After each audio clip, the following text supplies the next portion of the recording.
మీ business ఏదైనా మీ ఊర్లో promotion చేయాలంటే అది సుమన్ టీవీతోనే సాధ్యం. ఇప్పుడే సంప్రదించండి. హాయ్ అండి, హలో, నమస్తే, వెల్కమ్ టు సుమన్ టీవీ. నేను మీ వర్మని. ఇప్పుడైతే మనం పల్నాడు జిల్లా వినుకొండలో అయితే ఉన్నాము. ఇక్కడైతే మన మున్సిపల్ కమిషనర్ గారు సూపర్ మ్యాన్ గా అనేది ఇక్కడ బిరుదు అయితే వచ్చేసింది ఆల్రెడీ. ఆయన మాటల్లో మొత్తం విన్నాం. ఇప్పుడు సార్ నమస్తే. సార్ నమస్తే అండి. సార్ మీ పేరు? సార్ సుభాష్ చంద్రబోస్ అండి. సార్ ఇప్పుడు మీరు వచ్చి ఇక్కడికి ఎంతకాలం అయింది సార్? వచ్చి కరెక్ట్ గా నెల రోజులైందండి. నెల రోజులు. సో ఈ నెల రోజులైనా మీరు స్పీడప్ బాగా ఉందని చెప్పి ప్రజల్లో అయితే చాలా వచ్చేసింది. దాని గురించి క్లుప్తంగా మీరు చెప్పండి సార్. థ్యాంక్ యూ అండి. మరి వినుకొండ పురపాలక సంఘ పరిధిలో పట్టణ ఆధునీకరణలో భాగంగా మరి సమస్యలు చాలా పేరుకుని ఉన్నాయి. మరి ముఖ్యంగా అవుట్ఫాల్ డ్రైన్స్ ఏవైతే ఉన్నాయో, ఈ మేజర్ డ్రైన్స్ ఏవైతే ఉన్నాయో, మేజర్ డ్రైన్స్ అనేక సంవత్సరాలుగా డీసెంటింగ్ చేయకపోవటం వల్ల ఆ డ్రైన్స్ అన్నీ బ్లాక్ అయిపోయి, సో ఆ పారుదల లేక ఆ మురికి వాటర్ కానీ అలాగే వర్షపు నీరు కానీ రోడ్ల మీదకి వస్తుంది. దాన్ని ముందు ఆ డీసిల్టేషన్ ప్రోగ్రామ్ అనేది చేపట్టడం జరిగింది.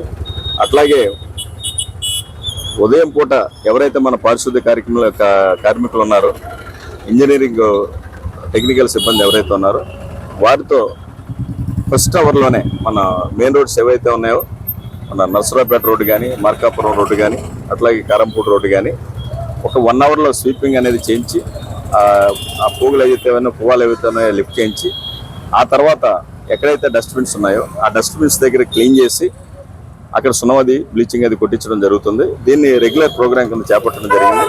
అట్లాగే ఇంజనీరింగ్ విభాగం ఏదైతే ఉందో, ముఖ్యంగా మనకి పట్టణ ప్రజలకి 3 అంశాలు అనేవి ప్రాధాన్యత ఉంటాయి. ఒకటి, ఉదయం లేకంగానే మంచినీరు, నెక్స్ట్ శానిటేషన్, 3 చీకటి పడంగానే లైటింగ్. ఈ 3 నిత్యావసరాలు, ప్రాథమిక అవసరాలు. ఈ 3 అంశాల మీద ముఖ్యంగా దృష్టి చేపట్టడం జరిగింది. దానిలో భాగంగా శానిటేషన్ రెగ్యులరైజ్ చేయడం జరిగింది.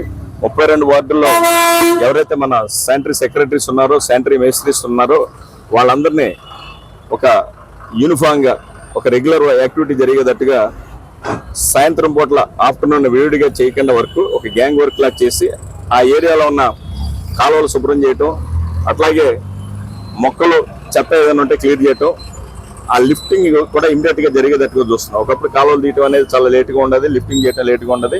ఆ ప్రాసెస్ ఇమీడియట్ గా చేయడం కూడా జరుగుతుంది.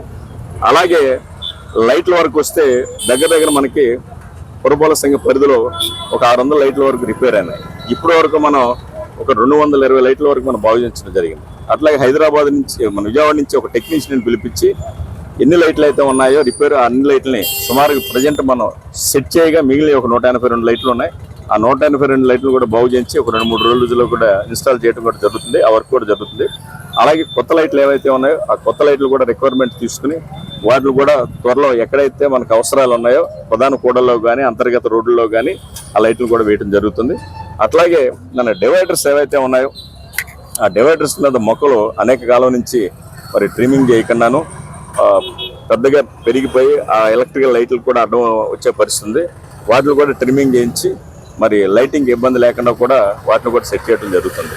అలాగే నిత్యం ఎక్కడైతే మనకి పారిశుద్ధ్యం వైపు కానీ, నీరు వైపు కానీ, అంటే మంచినీటి వైపు కానీ, లైట్ల వైపు కానీ, అట్లాగే ట్యాప్స్ రిపేర్ కానీ, బోర్డ్స్ రిపేర్స్ ఏవైతే ఉన్నాయో వీటిలన్నిటి మీద నిరంతరం ఇంజనీరింగ్ వైపు నుంచి, మన శానిటేషన్ వైపు నుంచి, అలాగే టౌన్ ప్లానింగ్ ఎంక్రోచ్మెంట్స్ వైపు నుంచి నిరంతరం కూడా పర్యవేక్షణ జరుగుతుంది.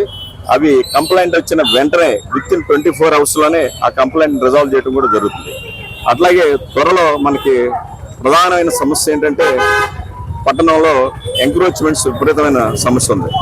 దీని నిర్మూలన కోసం త్వరలో ఆక్రమణల నిర్మూలన దళం, యాంటీ ఎంక్రోచ్మెంట్ స్క్వాడ్ అనేది ఒకటి ఏర్పాటు చేస్తున్నాం. దాని వెహికల్ కూడా రెడీ చేస్తున్నాం.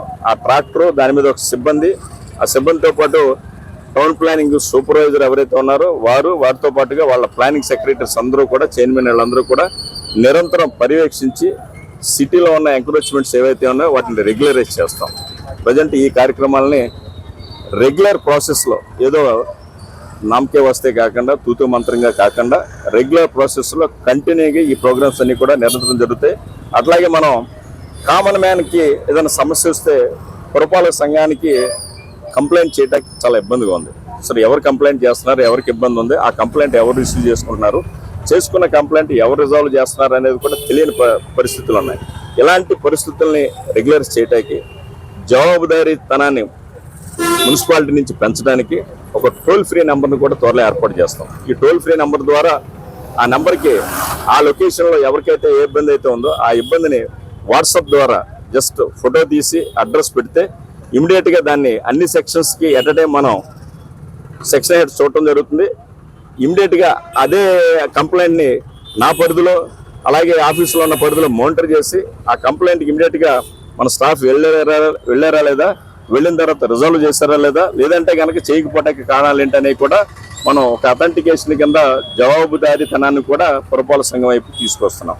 మరి ఈ కార్యక్రమాలు అన్ని దిగ్విజయంగా పూర్తి చేయడానికి మరి మన గౌరవ శాసనసభ్యులు శ్రీ జీవి ఆంజనేయులు గారు మరి సహాయ సహకారాలు మెండుగా ఉన్నాయి. అలాగే మన కౌన్సిల్ ఏదైతే ఉందో ఆ కౌన్సిల్ సభ్యులు ఎవరైతే ఉన్నారో ఆ కౌన్సిలర్స్ అందరూ కూడా, అట్లాగే మన పురపాలక సంఘ అన్ని రకాల కేటగిరీస్ ఎవరైతే ఉన్నారో సెక్రటరీస్, మేస్త్రీస్, గ్రౌండ్ లెవెల్లో ఉన్న వర్కర్స్, వీళ్ళందరూ కూడా అహర్నిశలు కష్టపడుతున్నారు. అట్లాగే మనం ఈ నెల పల్నాడు జిల్లా మొత్తానికి పెన్షన్స్ డిస్ట్రిబ్యూషన్లో మనం నెంబర్ 1లో ఉన్నాం. పల్నాడు జిల్లా మొత్తానికి ఏవైతే 7 మున్సిపాలిటీలు ఉన్నాయో అట్లాగే రిమైనింగ్ మన పంచాయతీలు ఏవైతే ఉన్నాయో మండల పరిధిలో ఉన్న గ్రామాలు ఏవైతే ఉన్నాయో ఆ గ్రామాలన్నింటిలో మన పురపాలక సంఘం అనేది చాలా గ్యాప్ తర్వాత, చాలా ఏళ్ల తర్వాత మళ్ళీ దీన్ని నెంబర్ 1 స్థానంలో నిలబెట్టాం.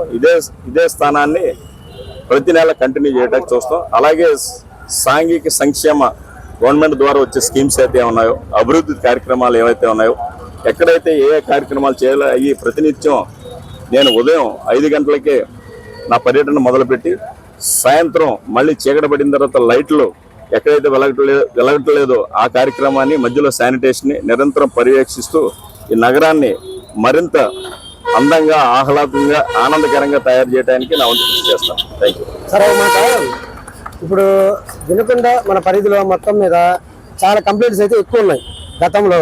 అయితే ఆ కంప్లైంట్స్ని ఇంతకుముందు ఉన్న కమిషనర్ గారు కానీ కొంతవరకు ట్రై చేశారు కానీ పూర్తిగా అయితే దాన్ని చేయలేకపోయారు.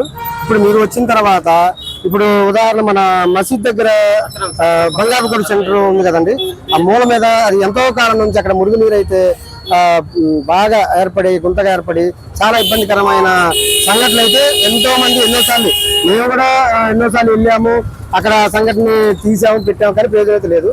మీరు వచ్చిన తర్వాత దాన్ని అయితే సాగు చేయడం మొన్న మేము కూడా విన్నాను, ప్లస్ చూసాము, దాన్ని చాలా నీట్గా చేశారు. దాని గురించి మీకు ఎవరైనా కంప్లైంట్ చేశారా, లేకపోతే మీరుగా వచ్చి చేశారా అనేది కొంచెం వివరించండి. జనరల్ గా ఏమవుతుందంటే అండి, ఎగ్జిక్యూటివ్ అథారిటీ ఎవరైతే ఉన్నారో, కమిషనర్ ఎవరైతే ఉన్నారో, అట్లాగే ప్రధానమైన మన సెక్షన్స్ ఏవైతే ఉన్నాయో ఆ సెక్షన్ హెడ్స్ నిరంతరం ఫీల్డ్లో తిరిగితేనే సమస్యలు మన నోటీస్కి వస్తాయి. పబ్లిక్ మీరు అన్నారు ఏమని, సంవత్సరాల తరబడి ప్రింట్ మీడియా, ఎలక్ట్రానిక్ మీడియా ద్వారా కానీ లేకపోతే వివిధ సంఘాల ద్వారా కానీ పబ్లిక్ పరంగా కానీ చాలాసార్లు కంప్లైంట్ చేసినా కానీ ఎవరో రెస్పాండ్ అవ్వలేదు. ఆ నోటీస్ నేను నా దినచర్యలో భాగంగా 1-2 సార్లు అన్ని వీధులు తిరిగే క్రమంలో ప్రతి చోట ప్రతి కంప్లైంట్ని నోటీస్ చేసుకుని దాన్ని నోట్ చేసుకుని దాన్ని ఆ కన్సర్న్ డిపార్ట్మెంట్ ఏదైతే ఉందో ఇంజనీరింగ్ వారికి, టౌన్ ప్లానింగ్ వారికి, అలాగే శానిటేషన్ వారికి పంపించి ఇమీడియట్గా రిజాల్వ్ చేయడం జరిగింది. బట్ అది కూడా నా నోటీస్లో నేను పర్సనల్గా వెళ్ళి చూడటం జరిగింది. సో దీన్ని ఇమీడియట్గా చేయటం కోసం మధ్యలో నేను ఫ్లడ్ డ్యూటీలకు విజయవాడ వెళ్ళి ఒక 13 రోజులు మేము మా సిబ్బంది ఉండటం వల్ల అది లేట్ అయింది. సో అలాంటి కార్యక్రమాలు ఇంకా చిన్న చాలా చేసాం.